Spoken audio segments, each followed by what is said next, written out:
Bienvenidos a cada maestro de escuela sabática, quien semana tras semana enfatiza el repaso de la lección de escuela sabática de forma profunda para inspirar, para motivar, para enseñar a cada alumno y así llevar a que nuestros alumnos tengan una comunión mucho más profunda y al mismo tiempo un conocimiento más profundo también de la palabra de Dios.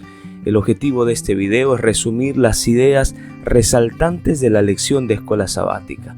Por favor, no se olvide suscribirse, no se olvide compartir este video con otros maestros de escuela sabática para que sea una bendición para ellos y para las clases de escuela sabática también. Bienvenidos una vez más, así que comencemos el repaso de la lección a través del MEAC, el bosquejo motiva, explora, aplica y crea.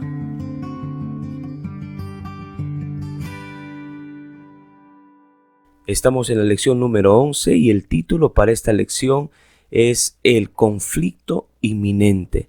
Y el texto principal para esta semana está en el libro de San Juan 17:17. La palabra de Dios dice lo siguiente: santifícalos en la verdad, tu palabra es verdad.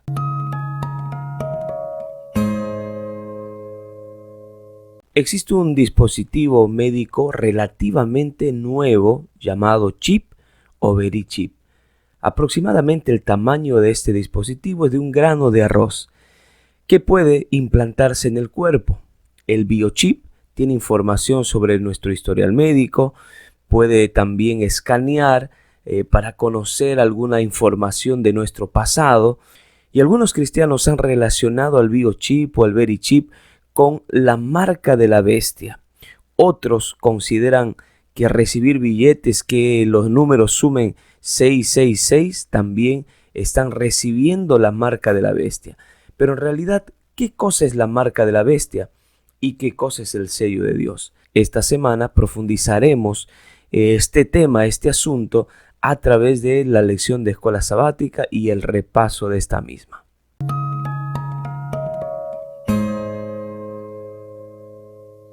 Estamos en la segunda parte de nuestro bosquejo y pasamos al explora. Y el explora hemos dividido en 3 subtemas, 3 secciones. El primer subtema titulado La crisis final y el conflicto inminente. El tema principal de Apocalipsis tiene que ver con la adoración. Y esta adoración está siendo luchada, discutida entre Cristo y Satanás. Así comenzó en el cielo y llegará a su punto más culminante en el tiempo final de esta historia. Apocalipsis 14:7 dice lo siguiente: diciendo a gran voz, temed a Dios y dadle gloria, porque la hora de su juicio ha llegado. Y adorad a aquel que hizo el cielo y la tierra, el mar y las fuentes de las aguas. Por otro lado, Apocalipsis 14:9 también dice lo siguiente: y el tercer ángel lo siguió diciendo a gran voz, si alguno adora a la bestia y a su imagen y recibe la marca en su frente o en su mano. Ya se percató que el centro de este asunto es la adoración. Entonces, ¿a quién debemos adorar? ¿Y por qué debemos adorar? La respuesta es simple. Apocalipsis capítulo 14, versículo 11 dice lo siguiente: Señor, digno eres de recibir la gloria y la honra y el poder, porque tú creaste todas las cosas y por tu voluntad existen y fueron creadas. En Apocalipsis, de principio a fin, la adoración es exclusiva para Dios. Pero esta adoración está muy relacionada, está estrechamente relacionada con la creación. Pues somos seres creados y nuestro Creador es digno, el único que es digno de nuestra lealtad y adoración. Pero la creación está completamente unida a un día especial, el sábado, pues fue el día separado desde el principio, donde el Señor colocó como recordatorio de la creación. Es el día que el Señor reposó de toda la obra de la creación. Génesis capítulo 2, versículos 2 y 3 dice lo siguiente: y acabó Dios en el día séptimo la obra que hizo, y reposó el día séptimo de toda la obra que hizo. Y bendijo Dios al día séptimo y lo santificó, porque en él reposó de toda la obra que había hecho en la creación. El Creador guarda, reposa, santifica y bendice este día. La observancia del verdadero día de reposo, del sábado, en obediencia a la ley de Dios, será una evidencia de lealtad al Creador. Elena de White lo dice así en el libro Conflicto de los Siglos, página 591. Pues el sábado es un símbolo tan fundamental de Dios como creador que se remonta a la creación. Por lo tanto, el diablo, a través de sus aliados, trata de usurpar este día, de pisotear, como hizo utilizando a Roma, intentando cambiar los tiempos y las leyes. Así lo dice Daniel capítulo 7, versículo 25. Esto con el fin de usurpar el día de adoración del Creador, el día que nos lleva a recordar la creación. Y si el diablo borra entonces aquel día, estará borrando también el acto o el puesto o la función de creador de Dios. Y cuando haga esto, entonces estaremos olvidando de que Dios merece ser adorado, porque Él es adorado porque nos ha creado. Por otro lado, dentro de su primera estrategia en esta campaña, el diablo usa el engaño. Sin embargo, cuando el diablo no tiene éxito con el engaño, entonces va a intentar dominarnos por la fuerza. En otras palabras, genera persecuciones. Y la persecución religiosa, por supuesto, no es un asunto nuevo en la historia. Ha existido desde los inicios de la tierra, cuando, por ejemplo, Caín mató a Abel porque Abel decidió obedecer a Dios como Dios le había mandado. Además, la profecía indica que la persecución comenzará con sanciones económicas. Apocalipsis 13:17 registra así: nadie podrá comprar ni vender a menos que tenga la marca. Actualmente, el diablo está preparando a los profesos cristianos para que reciban la marca de la bestia. ¿Cómo lo hace?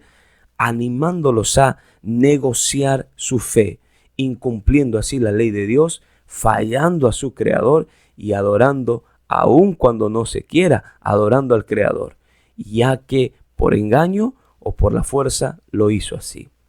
La verdadera adoración nace en un corazón instruido en primer lugar por la palabra de Dios, pero también de un alma transformada por su amor y de un corazón lleno del Espíritu. Entonces no nos amoldaremos al mundo actual. Así lo dice Romanos 12:2. El pueblo de Dios lleva una vida piadosa y por su gracia se mantiene firme cuando a su alrededor todo tiembla. Mientras que el mundo sigue a la bestia, el pueblo de Dios sigue al Cordero por donde quiera que va. Apocalipsis 14:4. El título del segundo subtema es La bestia del mar en el conflicto inminente. Apocalipsis identifica al dragón principalmente como Satanás. Apocalipsis 12:3-4 dice lo siguiente: también apareció otra señal en el cielo. He aquí un gran dragón escarlata, que tenía 7 cabezas y 10 cuernos, y en sus cabezas 7 diademas, y su cola arrasaba la tercera parte de las estrellas del cielo, y las arrojó sobre la tierra, y el dragón se paró frente a la mujer que estaba para dar a luz, a fin de devorar a su hijo tan pronto como naciese.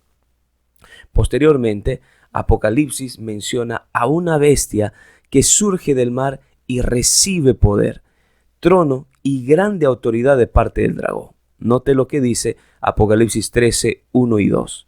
Me paré sobre la arena del mar y vi subir del mar una bestia que tenía 7 cabezas y 10 cuernos, y en sus cuernos 10 diademas, sobre sus cabezas un nombre blasfemo. Y la bestia que vi era semejante a un leopardo, y sus pies como de oso, y su boca como de boca de león, y el dragón le dio poder y su trono y gran autoridad. Aquí estamos viendo en los dos textos la primera bestia, el dragón, y por las características que Apocalipsis mencionaba, se refería a Satanás. Pero luego Juan, el profeta, mira una bestia que sale del mar. Esta bestia tenía algunas características especiales. El mar representa pueblos, muchedumbres, naciones y lenguas. Apocalipsis 17:15 dice así: las aguas que has visto donde la ramera se sienta son pueblos, muchedumbres, naciones y lenguas. Entonces, ¿quién es la bestia? ¿Quién es la bestia que sale del mar? Un análisis cuidadoso revela que la bestia surge del mar en Apocalipsis 13 y no es una persona, sino un poder religioso apóstata que surge de Roma y se convierte en un sistema religioso mundial. Apocalipsis 13, 3 y 4 dice así: y adoraron al dragón que había dado autoridad a la bestia, y adoraron a la bestia diciendo: ¿quién como la bestia y quién podrá luchar contra ella? Entonces, esta bestia es una organización religiosa que ha sustituido la palabra de Dios por decretos humanos. La palabra clave para identificar el poder de esta bestia se encuentra en Apocalipsis 13, 1 al 6. Dice lo siguiente, el versículo 1 del capítulo 13. Me paré sobre la arena del mar y vi subir del mar una bestia que tenía 7 cabezas y 10 cuernos, y en sus cuernos 10 diademas, y sobre sus cabezas un nombre, note esta palabra, un nombre blasfemo. El versículo 6 dice lo siguiente: y abrió su boca en blasfemia contra Dios para blasfemar de su nombre, de su tabernáculo y de los que moran en el cielo. Por 3 oportunidades, la palabra blasfemo, blasfemar, blasfemias tiene una repetición. La actividad que hace esta bestia, según el Apocalipsis, es blasfemar. Para el concepto bíblico, un hombre que pretende ser Dios o dice ser Dios, está blasfemando. En segundo lugar, un hombre o un sistema que dice tener el poder para perdonar pecados, está blasfemando. Esto indica que la bestia suele blasfemar. Cuando comparamos la religión o el sistema religioso papal con las características de esta bestia, entonces puede calzar perfectamente. El papado romano tiene 2 doctrinas distintivas en la Biblia, que es blasfemia. En primer lugar, afirma que los sacerdotes tienen el poder para perdonar pecados. Y en segundo lugar, el Papa tiene las prerrogativas o los privilegios de Dios en esta tierra. Dice ser Dios en esta tierra. En la actualidad, los líderes mundiales dan la bienvenida a este hombre, al pontífice, como un embajador de la Iglesia de Roma y los visitan regularmente en el Vaticano.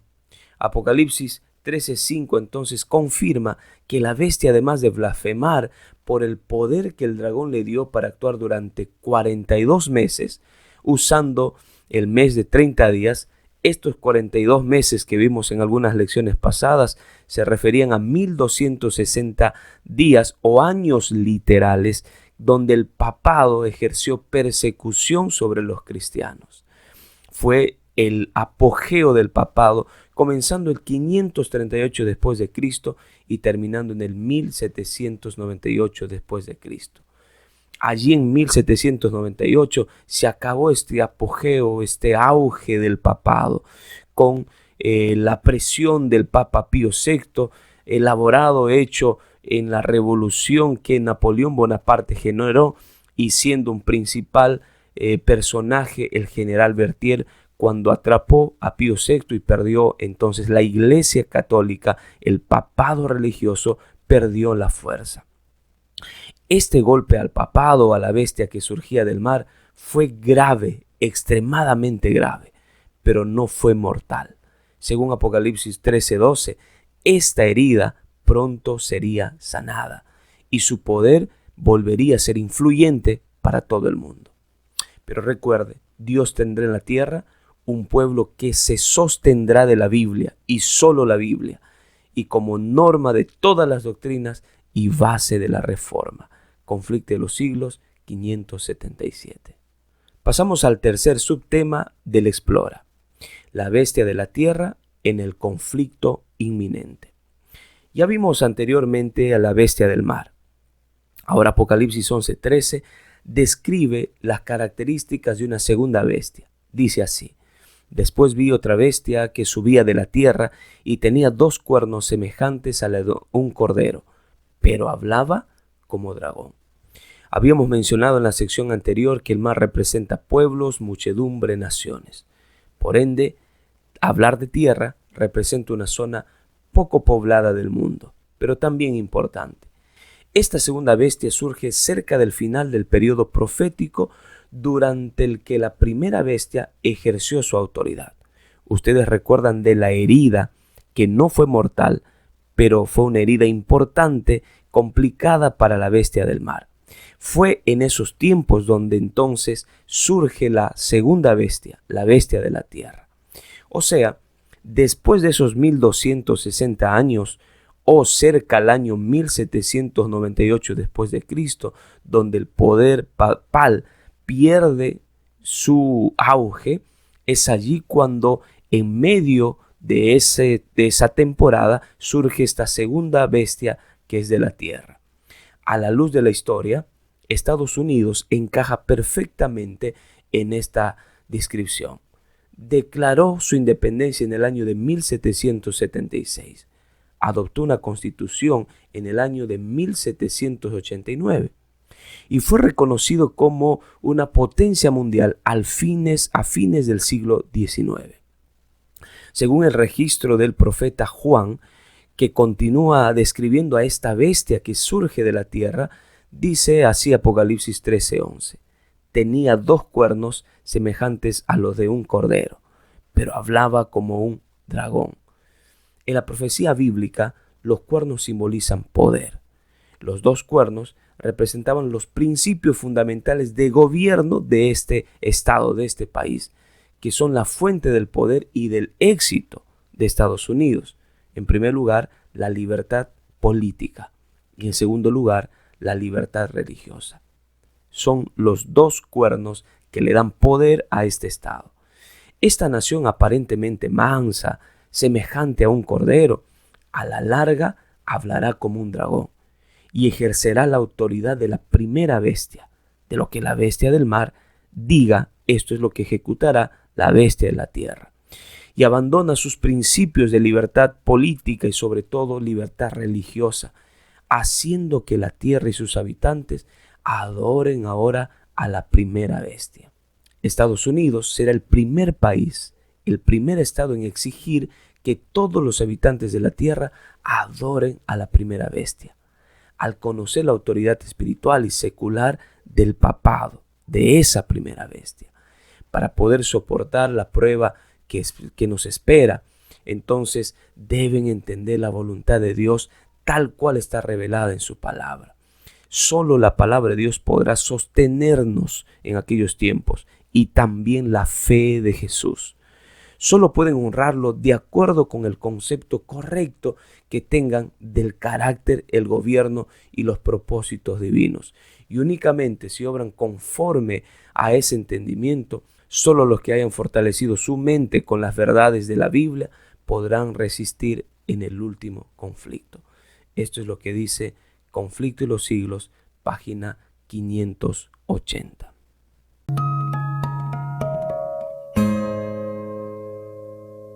Estamos llegando a la parte final de nuestro bosquejo y vamos a llegar a la tercera sección, aplica. Y tengo 3 preguntas importantes para que usted pueda reflexionar allí en su clase. La primera pregunta es, ¿tu comunión es suficiente para enfrentar la crisis inminente, el conflicto inminente que pronto se avecina? ¿Nuestra comunión está siendo consistente para sostenernos en los momentos difíciles? En segundo lugar, ¿tu fe y fidelidad están listas para afrontar el engaño de la bestia que sale del mar? Recuerde que actualmente esta bestia del mar todavía ejerce su influencia, aun cuando no en su totalidad, pero todavía ejerce su influencia. En tercer lugar, tu fe y tu fidelidad están listos para afrontar la persecución de la bestia que sale de la tierra. Recuerda que la bestia del mar generará engaño en primer lugar, pero luego usará a la bestia de la tierra para generar persecución. Ojalá nuestra fe y nuestra fidelidad sean suficientes para sostenernos, para estar firmes frente a esa situación compleja, difícil, desafiante que vendrán posteriormente en la crisis final.